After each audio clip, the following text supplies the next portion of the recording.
Hello wise இன்றைக்கி நம்ம எதை பற்றி பார்க்க போகிறோம்னு பார்த்தீங்கன்னா கிரிக்கெட்லேயே நடைபெற்ற ஒரு விசித்திரமான தகவல் பற்றி தான் பார்க்க போகிறோம். அதாவது பார்த்திங்கன்னா நம்ம எல்லாருக்கிட்டையுமே யார் தலை சிறந்த சுழல் பந்து வீச்சாளர் அப்படின்ற கேள்வி எழுப்புனா நம்ம எல்லாருக்கிட்டையுமே ஒரு டிஃப்ரெண்ட்டான ஆன்சர் தான் வரும்.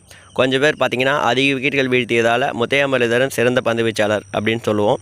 சில பேர் பார்த்திங்கன்னா சேனா என்று அழைக்கக்கூடிய south Africa, England, Australia, New Zealand உள்ளிட்ட அவுட் ஆஃப் ஏஷியா போட்டிகளில் சிறப்பாக செயல்பட்ட ஆஸ்திரேலியாவுடைய சிறந்த பந்து வீச்சாளரான ஷெயின் வார்னர் சொல்லுவோம். சில பேர் பார்த்திங்கன்னா இந்திய ரசிகர்கள் அனில் கும்ப்ளே கூட சிறந்த பந்து வீச்சாளர் அப்படின்னு சொல்லுவோம்.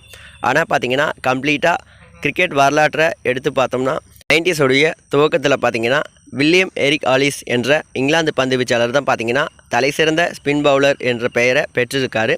அதாவது நம்ம இப்போ பார்க்குற கிரிக்கெட் பார்த்திங்கன்னா அதிகாரப்பூர்வமாக 1877களில் துவங்கப்பட்டது.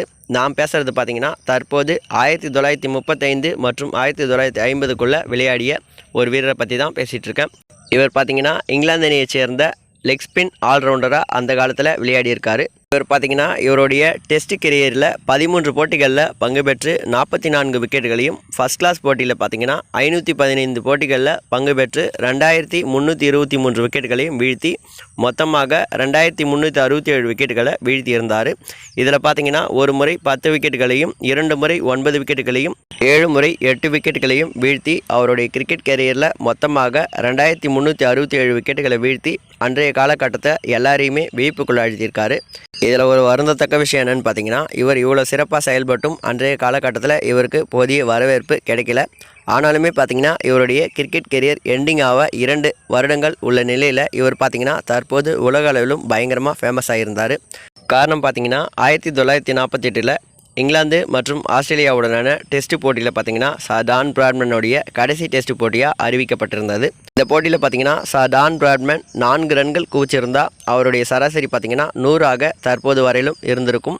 இன்றளவிலும் பார்த்திங்கன்னா கிரிக்கெட்லேயே சிறந்த ஆவரேஜ் வச்சிருக்கிறது டான் பிராட்மேன் தான்.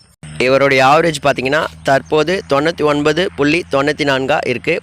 இவர் பார்த்திங்கன்னா அன்றைய போட்டியில் 4 ரன்கள் குவிச்சிருந்தால் இவருடைய சராசரி 100 உயர்ந்திருக்கும். மேலும் இந்த போட்டியில் பார்த்தீங்கன்னா ஆஸ்திரேலிய அணி இன்னிங்ஸ் வெற்றி அடைஞ்சிருந்தாங்க. இதன் காரணமாக பார்த்தீங்கன்னா ஆஸ்திரேலிய அணி ஒரு இன்னிங்ஸ் மட்டுமே விளையாடிய காரணத்தினால டான் பிராட்மேனால் ஒரே ஒரு இன்னிங்ஸ் மட்டுமே இந்த போட்டியில் களம் காண முடிஞ்சுது. இந்த போட்டியில் பார்த்தீங்கன்னா டான் பிராட்மேன் 4 ரன்கள் தேவை என்ற நிலையில் 2 பந்துகள் மட்டுமே விளையாடி 2வது பந்தில் கூகுளி பந்தில் பார்த்தீங்கன்னா க்ளீன் போல்ட் செய்யப்பட்டிருந்தார். இந்த விக்கெட்டை எடுத்தது பார்த்தீங்கன்னா நம்ம இப்போது பார்த்துட்ருக்க வில்லியம் ஹெரித் ஆக்கிஸ். இந்த விக்கெட்டை எடுத்ததுக்கு பிறகு தான் இவருடைய கிரிக்கெட் கெரியர்லேயே பார்த்தீங்கன்னா இவர் பண்ண சாதனைகள் எல்லாமே வெளியே வர ஆரம்பிச்சது. மேலும் கிரிக்கெட்லேயே இவர் பெரும் விமர்சையாக பேசப்பட்டு வந்திருந்தார். இதனால் பார்த்தீங்கன்னா தற்போது கிரிக்கெட் வரலாற்றிலேயே அதிக விக்கெட் வீழ்த்தியவரும் அதிக வேரியேஷன் ஸ்பின் பவுலிங்கில் வச்சுருந்ததும் பார்த்திங்கன்னா வில்லியம் எரித் ஆக்கிஸ் தான். நாம் நினைக்கிற மாதிரி ஷெயின் வார்னோ அல்லது முத்தையா முரளிதரனோ கிடையாது. இந்த காலகட்டத்தில் சமூக வலைத்தளங்களோ அல்லது செய்தித்தாள்களோ ஊடகங்களோ அந்த அளவுக்கு விமர்சையாக கிரிக்கெட்டை பற்றி கவரேஜ் பண்ணலை. இதன் காரணமாக பார்த்திங்கன்னா இவருடைய சாதனைகள் முழுவதுமாக மறைக்கப்பட்டுள்ளது. ஸோ இதுக்கப்புறம் யாராவது ஒருத்தவங்க உங்ககிட்ட கிரிக்கெட்லேயே தலை சிறந்த ஸ்பின் பவுலர் யார் அப்படின்னு கேட்டால் மறக்காமல் வில்லியம் எரித் ஆக்கிஸ் அப்படின்ற பெயரை சொல்லுங்கள். மேலும் இது மாதிரி இன்ட்ரெஸ்டிங்கான கிரிக்கெட் சம்மந்தமான மிஸ்ட்ரி தகவல்களை நீங்கள் தெரிஞ்சு நினச்சிங்கன்னா மறக்காமல் நம்ம சேனலை சப்ஸ்கிரைப் பண்ணிக்கோங்க. தேங்க்யூ ஃபார் வாட்சிங்.